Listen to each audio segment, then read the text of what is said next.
Hi everyone, this is Bobby from bn-games.com, and we're here to do another classic capture. Today we're playing Pac-Man on, Timmy? The Atari 2600 or the Sears Telegames 2600, however you want to call it. Yeah, that specifically. Yeah. And I'm playing it here. This may not look like the Pac-Man some of you might remember, because this is the Atari version.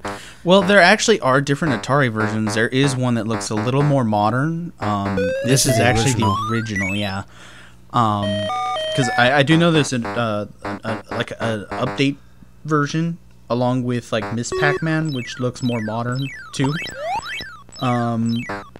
Definitely one of the best games though on the Atari. I mean, there's not much to say. It's standard Pac-Man. Although if you played like Pac-Man DX recently, this is gonna feel really weird. Well, I'll tell you that it is a stiff game. If you're wondering why I'm going back and forth so much, it's because I'm having a hard time having him go down through the hole. Well, that and considering my joystick for it isn't quite the best condition one. Yeah. I mean, I got what I could. Atari joysticks, a little hard to come by, a little pricey, depending on where you can find them. I mean, I know some people sell them about maybe two for $20. Others will sell them if they're in really good condition for about $20 a paddle. Yeah, it's stiff, and you know I was having some trouble with it. But you know, it's definitely Pac-Man. The one thing I should note is the levels don't change. They get a little wider. The ghosts move a little faster, but the progression of it is really slow. Yeah, the idea is, because this is definitely the time of games and scores, when scores meant everything to people, to play the game as long as possible and get the highest score based on longevity.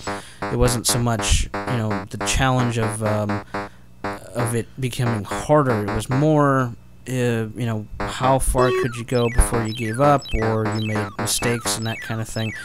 In this specific realm, and yeah, that was the way it worked for most arcade games. Yeah, I mean, it was more of an endurance challenge than anything else, really, back then. Yeah, and for some people, I mean, I know a lot of people have heard of Atari. Kids of this generation probably have no idea that this console ever existed. This is actually our first Atari classic capture.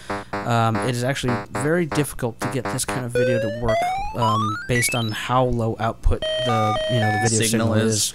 We actually have this running through a VCR, and then it's going out through RCA into the recording device, and we did a little bit of editing to try to make it look better from a visual perspective, but not enough. I mean, this is pretty much the way it looks, although the ghosts flash more. So I know a lot more. Yeah. More. It's like, oh, I'm just having a seizure. You basically hit the start button and you get into it and you get away from the ghosts, and all the basic rules that from the Pac-Man you've probably played in the arcade still apply here.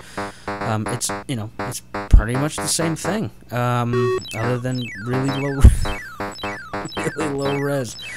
And very stiff to control. Even with the controller, this is still hard to play. Does it hold up? Well, if you just want to play basic Pac-Man, it's not the best version, but it's not the worst version.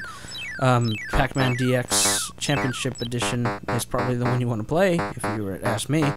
But if you have an Atari, it works. And the game is like you can get it for like 5 cents. I paid $2. Okay, whatever. It's super cheap. Most Atari cartridges you can get about $2.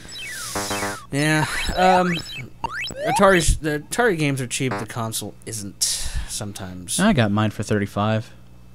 I mean, it depends on the deal you can find.